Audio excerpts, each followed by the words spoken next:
கன்னிராசி என்பவர்களே, கடந்த சில ஆண்டுகளாக மருத்துவ ரீதியான செலவுகளுக்காகவே அதிகமாக செலவிடங்கள் இட்டு தேவையில்லாமல் மன கஷ்டங்களுக்கு உண்டாகி கடன் பிரச்சனையால் மனசை கொஞ்சம் குழப்பிட்டு, சார் அந்த கடனில் வெளியே வந்தால் போதும் சார், நான் கையில் இந்த காசுலாம் போட்டு அமௌண்ட் போட்டு அதை சரி பண்ணிட்டேன், இப்போ என்ன பண்ணுறேன்னே தெரில, ஏதாவது ஒன்று பண்ணி அதை சரி பண்ணி கையில் பேலன்ஸ் அமௌண்ட்டாக சேவிங்ஸில் வைக்கணும் சார், இப்போ தான் மறுபடியும் அப்படியே கொஞ்சம் ஃப்ரெஷ்ஷப் ஆகி வந்திருக்கேன் சார், தொழிலில் கொஞ்சம் உட்காரலான்னு வந்திருக்கேன் சார் அப்படின்னு நினைப்பீங்க. கடந்த சில ஆண்டுகளில் அது போன வருஷத்தில் உங்களுக்கு ஹைலைட்னே சொல்லலாம், வச்சு செஞ்சுருக்கோம். மருத்துவ ரீதியான விஷயங்களை வச்சு செஞ்சுருக்கோம். இல்லையா, உங்களுக்கு பிரச்சனை இல்லைனாலும் உங்களோட குடும்பத்துக்காகவாது யாருக்காவது நீங்கள் போய் ஒரு 2 நாள் அல்லது 3 நாள் ஹாஸ்பிட்டலில் இருந்திருப்பீங்க. அதனால் மிகப்பெரிய மன உளைச்சல்லாம் ஏற்பட்டிருக்கும். அந்த மன உளைச்சல்லேருந்து இப்போ தான் அப்படி கொஞ்சம் ரிலாக்ஸாக வெளியே வந்திருப்பீங்க. சார், உங்களுக்கு ஒரு நல்லா தெரிஞ்சுக்கோங்க, போன வருடம் நீங்கள் உயிர் பிழைத்ததே மிகப்பெரிய ஒரு சாதனை. கன்னிராசிக்காரர்கள்லாம் மருத்துவ ரீதியான செலவுகள் பண்ணதுனால அந்த செலவுகள் அதோடு போச்சு. உயிர் பிழைத்ததே பெரிய சாதனை. இந்த கன்னிராசிக்காரர்கள் யாராக இருந்தாலும் சரி, அது உண்மையான மறக்காம கமெண்ட் செக்ஷனில் பார்த்துக்கிடுங்க. தோல் சம்மந்தப்பட்ட வியாதிகள் கொஞ்சம் கொஞ்சம் நடந்திருக்கும். கழுத்துலேருந்து காலுக்கு மேலே நிறைய விஷயங்களில் பாதிக்கப்பட்டு ஒவ்வொருத்தரும் ஒவ்வொரு வகையான விஷயங்களில் பாதிக்கப்பட்டு ஹாஸ்பிட்டல் போயிருப்பீங்க. பெண்களாக இருந்தீங்க அப்படின்னா சிசேரியன், குழந்தை பிறப்பதற்கு நார்மல் டெலிவரி ஆகிருக்கும், ஏதோ ஒரு விஷயத்துக்காக நீங்கள் ஒரு 3 நாள் ஹாஸ்பிட்டலில் இருந்திருப்பீங்க. இந்த மாதிரி விஷயங்கள் அந்த அக்டோபர் நவம்பர் முடிஞ்ச உடனே உங்களோட லைஃப்பில் ஒரு மிகப்பெரிய சேஞ்சஸ். 2024 அந்த அக்டோபர் நவம்பர் முடிஞ்சோடனே உங்களுக்கு மிகப்பெரிய சேஞ்சஸ் நடந்திருக்கும். அப்படியே வாழ்க்கையை உங்களை திருப்பி போட்டு அப்படியே உங்களை காப்பாற்றி கொண்டு வந்திருக்கும். அந்த உயிர் பிழைச்சது நீங்கள் ஒரு செகண்ட் அப்போ யோசிச்சிருப்பீங்க, உயிர் பிழைச்ச ஒரு ரூமெல்லாம் அப்போ யோசிச்சிருப்பீங்க. கடவுள் புண்ணியத்தில் உங்களை வந்து உயிர் காப்பாற்றி கொடுத்துருக்குன்னே சொல்லலாம். ஸோ இந்த மாதிரி இருக்கக்கூடிய இந்த கன்னிராசி என்பர்கள் கடந்த சில ஆண்டுகளாக கடன்களையும் தேவையில்லாத மன உளைச்சல்களையும் தேவையில்லாத உடல் நல குறைவினாலையும் இருந்த நீங்கள் இனி வரக்கூடிய காலங்களில் மகிழ்ச்சியை மட்டுமே சுவாசிக்கக்கூடிய ஒரு முக்கியமான ராசியாக வர்றதுக்கு மிகப்பெரிய ஒரு வாய்ப்பு இருக்குது. வாய்ப்புலாம் இல்லை, கன்ஃபார்ம் நடக்கும். இந்த ராசினர் கண்டிப்பாக ஒன்று பண்ணிக்குவாங்க. இப்போ இருக்கிற நிலைமையிலிருந்து உங்களுக்கு நன்மை மட்டுமே நடக்கணும் அப்படின்னா தயவு செஞ்சு ஒரு டைம் ஜாதகம் பார்த்துக்கோங்க. உங்களுடைய லோக்கலில் இருந்தாலும் சரி, இல்லை வேறு எங்கே இருந்தாலும் சரி. கன்னிராசியை பொறுத்த வரைக்கும் சார், இவங்களோட பண்பு நலன்கள் அப்படின்னு பார்த்தீங்கன்னா ஒரு வித்தியாசமான ராசி. அதனால தான் நான் ஜாதகம் பார்த்து சொன்னேன். நம்பருமே வந்து டிஸ்கிரிப்ஷனில் கொடுத்துருக்கேன், ஸ்க்ரீன்லேயும் கொடுத்துருக்கேன். சார், இது என்ன ஃபோன் பண்ணுறதுக்காகவே சொல்கிறீங்களா அப்படின்னா, நீங்கள் அப்படி நினச்சிட்டாலும் பரவாயில்ல, அப்படி இல்லைனா லோக்கல் ஒரு டைம் ஜாதகம் பார்த்துக்கோங்க. கடந்த ஆண்டு உங்களுக்கு மருத்துவ ரீதியான செலவுகளால் தேவையில்லாத சண்டை சச்சரவுகளோ இல்லை பண விஷயங்கள் விரயங்களோ நிறையா உங்களுக்கு வந்து நடந்திருக்கும். அதெல்லாம் தூக்கி போட்டுருங்க. இதுக்கு மேலே எல்லாம் சரியாக போச்சு. அதில் நீங்கள் தப்பிச்சு வந்ததே பெரிய விஷயம். வீடு மாற்றம் போன வருடத்துலேயே வந்து பார்த்திங்கன்னா வீட்டில் ஆல்ட்ரேஷன் பண்ணியிருப்பீங்க. வீடு மாற்றத்தை விட வீடு ஆல்ட்ரேஷன் பண்ணியிருப்பீங்க. அதன் மூலமாக சின்ன சின்ன வாஸ்து பிரச்சனை அப்படி இப்படிலாம் சொல்லியிருப்பாங்க. அதெல்லாம் ஒன்றும் கிடையாது. உங்களுடைய காலகட்டத்தின் தசாபத்தின்படி உங்களுக்கு வந்து சின்ன சின்ன வேரியேஷன் நடந்ததுனால ஹாஸ்பிட்டல் போயிட்டு வரக்கூடிய நேரம், அதனால் ஹாஸ்பிட்டல் போயிட்டு வந்துட்டீங்க. அவ்வளோதான். இது மாதிரி எந்த பிரச்சனையும் கிடையாதுங்க. நீங்கள் தற்போதைய நிலைமையில் செய்ய வேண்டிய ஒரு விஷயம் என்ன அப்படின்னா, ஒரு டைம் ஜாதகம் பார்த்துட்டு திருமண தடை இருக்கிறவங்களுக்கு ஒரு சின்ன பரிகாரம்னு சொல்லுவாங்க, அதை வந்து செஞ்சுக்கலாம். இந்த திருமண தடை இருக்கிறவங்க மேல்மலையனூர் கோயில் கண்டிப்பாக போயிட்டு வாங்க. கன்னிராசியில் திருமண தடைக்கு மட்டும் நான் சொல்கிறேன். அதே மாதிரி குழந்தை பேர் இல்லாதவங்க பழனியில் இருக்கக்கூடிய திரு ஆவினங்குடி கோயிலுக்கும் மேல்மலையனூர் கோயிலுக்கும் போயிட்டு வாங்க. இது 2 பேர் நான் தெளிவாக சொல்கிறேன். தொழில் ரீதியான விஷயங்களில் உங்களுக்கு வந்து கொஞ்சம் கொஞ்சமாக தான் இதுக்கு மேலே ஏறும்.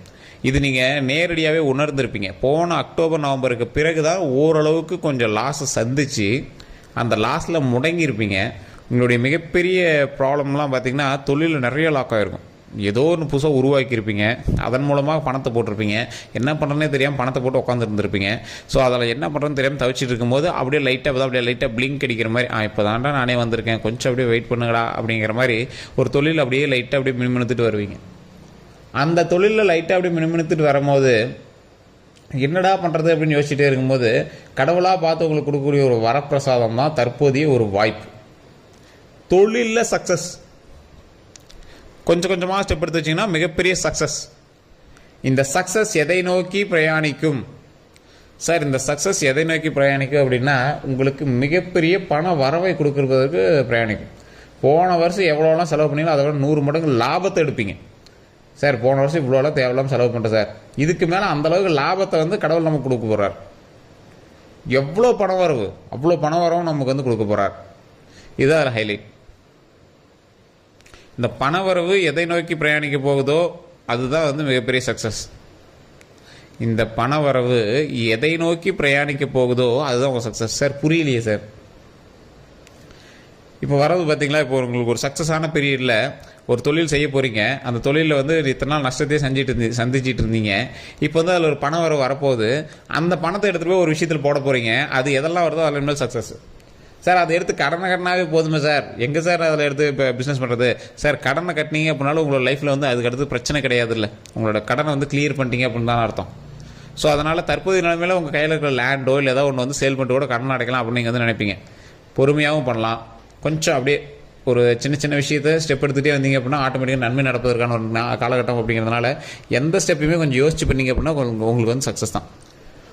சென்ற வருடம் அல்லது இந்த கடந்த ஒரு 3 வருடங்களாக ஃபஸ்ட்டு வந்து உங்களுக்கு ஒரு குழந்தை வந்து உருவாகி இதாகிருக்கும். உங்களுக்கு வந்து திருமணமும் சரி குழந்தையும் சரி ஃபஸ்ட்டு கொஞ்சம் இதாகி மறுபடியும் சரியாகிறது உங்களுக்கு வந்து ஒரு அப்போ இருந்த காலகட்டம். அதற்கு பிறகு 2024 உங்களுக்கு குழந்தை பிறந்திருக்கும். 2024 குழந்தை பிறந்தவங்களாம் இனி வரக்கூடிய வாழ்க்கை மகிழ்ச்சியான வாழ்க்கை அப்படின்னு சொல்லலாம். உங்களுடைய பிரச்சனை எல்லாம் அன்னையோட சால்வ்டு. உங்களுக்கு குழந்தை பிறந்த நேரம் தான் உங்களுக்கு வந்து நன்மைக்கான நேரம். அன்னையிலேருந்து தான் உங்களோட சக்ஸஸ் ஸ்டார்ட். யாரெல்லாம் 2024 குழந்தை பிறந்தது அப்படின்னு இருக்காங்க கமெண்ட் செக்ஷனில் போயிருங்க. அதுக்கு முன்னாடி 2023 அல்லது 2022 வந்து பார்த்தீங்கன்னா சின்ன சின்ன கருவுற்று இதாக இருப்பீங்க. அதே மாதிரி திருமணம் ஸ்டார்ட் ஆகி ஸ்டாப் ஆகிருக்கும். காதல் திருமணமாக ஒவ்வொருத்தருக்கு அமைஞ்சிருக்கும். மதம் அல்லது ஜாதி விட்டு ஜாதி இந்த மாதிரி ஏதோ ஒரு விஷயம் இன்டர்காஸ்ட் மேரேஜ் இந்த மாதிரி தான் உங்களுக்கு வந்து நடந்திருக்கும். காதல் திருமணத்தை வீட்லேயே ஏற்றுக்கிட்டு கல்யாணம் பண்ணக்கூடிய நிலைமை வந்திருக்கும். இல்லையா அப்படி நீங்கள் கல்யாணம் பண்ணியிருப்பீங்க, அப்புறமேட்டு இப்போ ஏற்றுருப்பாங்க. ஸோ இந்த மாதிரி வேரியேஷன்ஸ் உங்களுக்கு வந்து நிறையா இருக்கும். உங்களுடைய லைஃப் வந்து கணிக்கிறது பெரிய விஷயமா இருக்கும். ஆனால் இந்த கன்னி ராசியெல்லாம் என்ன சொல்லுவாங்கன்னா, இது ஒரு ப்ளே பாய் ராசி சார், ஈஸியாக இங்கே வந்து அது பண்ணுவாங்க இது பண்ணுவாங்க. அதெல்லாம் ஒன்றும் கிடையாதுங்க. இந்த ராசி ஒரு அட்ராக்டிவான ராசி. மற்ற ராசினர் பார்க்கும்போது பாலினர் இருக்காங்க அப்படின்னா, இப்போ இவங்க வந்து ஆணாக இருந்தாங்க அப்படின்னா பெண் வந்து எங்களை ஈர்ப்பாங்க, பெண்ணாக இருந்தாங்க அப்படின்னா ஆண் வந்து எங்களை ஈர்ப்பாங்க. இந்த மாதிரி ஒரு கவர்ச்சி மிகுந்த ராசி. கவர்ச்சினா அழகுல இல்லை, உங்களுடைய பேச்சிலேயோ இல்லை உங்களுடைய அழகுலையோ உங்களோட நடையிலையோ உங்களோட உடையிலையோ உங்களோட பாவனையிலையோ ஏதோ ஒரு வகையில் வந்து ஈர்ப்பாங்க, இருக்கக்கூடிய ஒரு ராசி. அதனால தான் இந்த கன்னிராசி வந்து எல்லாருமே கொஞ்சம் எல்லாருக்கும் பிடிச்ச ராசி அப்படின்னு சொல்லுவாங்க. கன்னிராசியில் இருக்கிறவங்க எதிர்பாலினத்தை வரை ஈர்க்கக்கூடியவர்கள், அதனால் அப்படி சொல்லுவாங்க. இந்த கன்னிராசிக்காரர்களுக்கு தெய்வத்தின்பால் நம்பிக்கை ஓரளவுக்கு இருக்கும். ஆனால் அந்த தெய்வமே வந்து இவங்களுக்கு பயங்கரமாக சப்போர்ட் பண்ணும். இந்த தெய்வத்தினுடைய சப்போர்ட்னால மட்டுமே இவங்க வந்து பல நன்மைகளை வந்து அடைவாங்க, மிகப்பெரிய அச்சீவ்மெண்ட்ஸ். இந்த அச்சீவ்மெண்ட்னால இவங்களுக்கு என்னெல்லாம் சக்ஸஸ் கிடைக்கும் அப்படின்னா, தொழிலில் சக்ஸஸ், கல்வியில் சக்ஸஸ், வீடு கட்டுறது, வண்டி வாகனம் வாங்கிறது. சார் ஒரு எக்ஸாம்பிளுக்கு சொல்கிறேன்னா, இனி வரக்கூடிய காலகட்டங்களில் மிகப்பெரிய மண்டபமோ அல்லது வீடோ கட்டக்கூடிய ஒரு நேரம். 2-3 கிரயங்கள் இந்த 2 வருடத்தில் நீங்கள் வந்து பண்ணக்கூடிய ஒரு நேரம். நிலம் வாங்கக்கூடிய ஒரு நேரம். கிரயம் பண்ணுறதுனா ஒரு 2-3 நிலம் வந்து வாங்கக்கூடிய ஒரு நேரம். அதே மாதிரி 2-3 கிட்டத்தட்ட ஒரு 5-6 கிரயமே நடக்கிறதுக்கான வாய்ப்புகள் இருக்குது.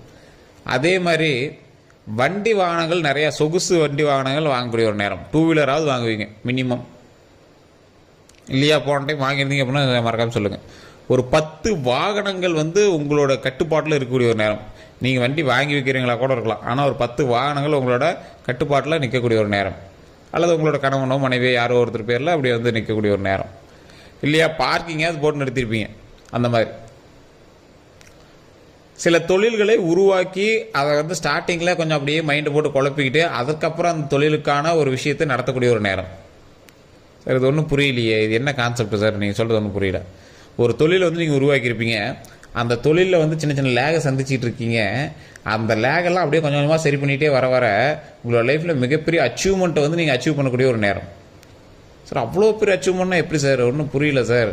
இப்போ நான் ஒரு தொழில் ஆரம்பித்தேன், பெரிய சக்ஸஸ்லாம் இல்லை, அதுக்கு தான் நான் வீடியோவே பார்த்துட்ருக்கேன் எப்படி இது பண்ணுறதுன்னு. இன்னும் கொஞ்ச நாளைக்கு அந்த சின்ன சின்ன பிரச்சனைகள்லாம் கொஞ்சம் இருக்கத்தான் செய்யும். அதற்கு பிறகு அப்படி அப்படியே படிப்படியாக சக்ஸஸை நோக்கி பிரயாணிக்கும். அதற்கு பிறகு தான் அதில் அச்சீவ்மெண்ட்டை அச்சீவ் பண்ணுவீங்க. அந்த ஒரு தொழிலை வச்சு நிறையா தொழில்களை டிவிஷனாக பிரிக்கக்கூடிய ஒரு நேரம். நிறைய தொழில் வந்து உருவாக்குவீங்க. அந்த ஒரு தொழிலை வச்சு நிறையா தொழில் வந்து சைட்லேயே வந்து ரெடி பண்ணுவீங்க. நிறைய வருமானங்கள் வருவதற்கு ஒரு முதன்மையான ஒரு காலகட்டம் போன வருடத்துலேருந்தே தொடங்கிருச்சு. 0லேருந்து ஆரம்பிச்சிருக்கீங்க. ஸோ அதனால் கொஞ்சம் தாமதமாக தான் உங்களுக்கு வந்து சக்ஸஸ் தெரியும். சார் பெரிய சக்ஸஸ்லாம் இல்லை, ஆனால் 1 ரூபா 2 ரூபா வந்துட்டு இருக்குது, அப்படி தான் வந்துட்டுருக்கும். நிறைய வகையான தொழில்களை தொடங்குவீங்க. அதில் ஒரு சில தொழில்கள் உங்களை வந்து லைட்டாக கொஞ்சம் டிஸ்டர்ப் பண்ண தான் செய்யும். மீதி தொழில்கள் வந்து உங்களுக்கு வந்து சக்ஸஸ் தான். எல்லாத்துக்குமே முதன்மை உங்களுடைய குலதெய்வ வழிபாடு பண்ணிங்க அப்படின்னா ஆட்டோமேட்டிக்காக சக்ஸஸ் எல்லாத்துலேயுமே. நிறைய பேர் யோசிச்சுட்டு இருக்கிற ஒரு விஷயம், திருமண தடைக்கு சொல்லியாச்சு, குழந்தை பேருக்கு சொல்லியாச்சு, தொழிலுக்கு சொல்லியாச்சு, மருத்துவ ரீதியான விஷயங்கள் இருக்குது அப்படின்னா கொஞ்சம் கொஞ்சமாக தான் சார் சரியாகும். போன வருஷம்லாம் நீங்கள் பீக்கு, உங்களை காப்பாற்றவே பெரிய விஷயமா இருந்துச்சு, தப்பிச்சு வந்தாச்சு, அவ்வளோதான், ஒன்றும் ப்ராப்ளம் இல்லை. ஆனாலும் கொஞ்சம் ஸ்டெப்பை பார்த்து வச்சிங்க அப்படின்னா எல்லா பிரச்சனையிலேருந்து சால்வ் ஆகிடலாம். ஸோ சின்ன சின்ன இஷ்யூஸ் இருந்தாலும் அதை வந்து சரி பண்ணிக்கோங்க. அதை கொஞ்சம் பொறுமையாக ஹேண்டில் பண்ணுங்கள். எந்த ஒரு பிரச்சனையும் மைண்டில் போட்டு குழப்பிக்காதீங்க. எல்லாத்துக்குமே நன்மை நடக்கக்கூடிய ஒரு நேரம் தான். ஸோ அதனால் அதை பார்த்து ஹேண்டில் பண்ணிங்க அப்படின்னா தொழிலில் வெற்றி, கல்வியில் வெற்றி, மகிழ்ச்சியான ஒரு தருணம், எல்லாத்துலேயும் சக்ஸஸ். ஸோ அதனால் கொஞ்சம் பார்த்து பொறுமையாக ஹேண்டில் பண்ணுங்கள். எல்லோருக்கும் நன்றி நண்பர்களே. வேறு எந்த ஒரு கருத்துக்கள் இருந்தாலும் மறக்காமல் கமெண்ட் செக்ஷனில் பற்றி விடுங்க. அடுத்து நீங்கள் என்ன பண்ணணும் அப்படிங்கிறத ஃபோன் பண்ணி கேட்டு தெரிஞ்சுக்கலாம். டிஸ்கிரிப்ஷனில் ஃபோன் நம்பர் இருக்குது, மேலே ஸ்க்ரீன்லேயும் ஃபோன் நம்பர் இருக்குது.